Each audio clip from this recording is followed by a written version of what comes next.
عمومی طور پر لوگ غسل کرنے کے لیے جاتے ہیں اور غسل کر کے باہر آ جاتے ہیں، وہ سمجھ رہے ہوتے ہیں کہ بھائی صحیح غسل کیا ہے.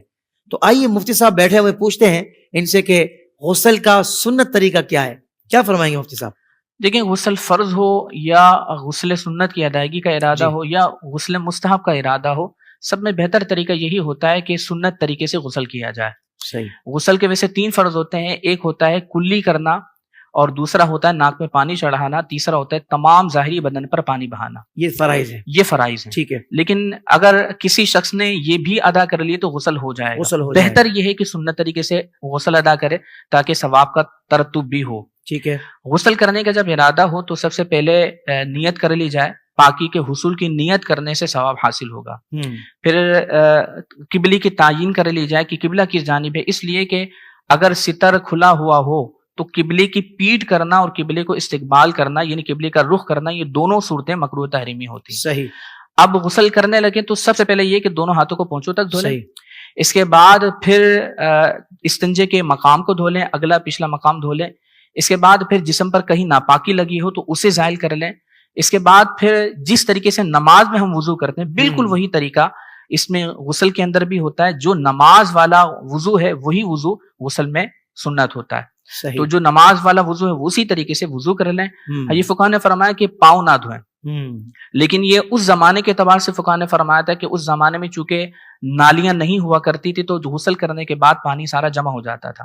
اب چونکہ ہمارے یہاں نالیاں موجود ہیں اس لیے فقہ فرماتے ہیں کہ اگر پاؤں دھو لیے جائیں تو اس میں کوئی حرج نہیں ہے. نماز والا وضو کرنے کے بعد اب سب سے پہلے سیدھے کندھے پر پانی ڈالیں اور اس کے بعد پھر الٹے کندھے پر پانی ڈالیں اور پھر سر سے پورے جسم پر پانی بہا لیں. اس میں یہ خیال کرنا چاہیے کہ بعض مقامات ایسے ہوتے ہیں کہ جہاں پر پانی نہیں پہنچتا تو ان مقامات پر تکلف کر کے پانی پہنچانا ہوگا. اس لیے کہ اگر جسم میں بال برابر جگہ بھی کوئی دھلنے سے رہ گئی تو یہ غسل نہیں ہوگا. اچھا. اور غسل نہیں ہوگا تو اس صورت میں نماز ادا نہیں ہوگی. ظاہر ہے کہ جب پاکی حاصل نہیں ہوگی تو نماز نہیں ہوگی. نماز کے لیے طہارت فرض ہے، لہذا غسل کے لیے، خاص غسل فرض کے لیے ان تمام چیزوں کا خیال رکھنا پڑے گا کہ جسم کے ہر حصے پر پانی پہنچ جائے. پھر جو پان گٹکے کھانے والے احباب ہیں وہ بھی اس پر توجہ کر لیں. بسا اوقات یہ ہوتا ہے کہ وہ پان کے ریزے یا چھالیاں وغیرہ کے ریزے اندر رہ جاتے ہیں، تو اس میں فقہ فرماتے ہیں کہ بہت اچھے طریقے سے کلیاں کرے تاکہ وہ تمام جمے ہوئے یا جو اٹکے ہوئے ریزے ہوتے ہیں وہ اچھی طریقے سے نکل جائیں.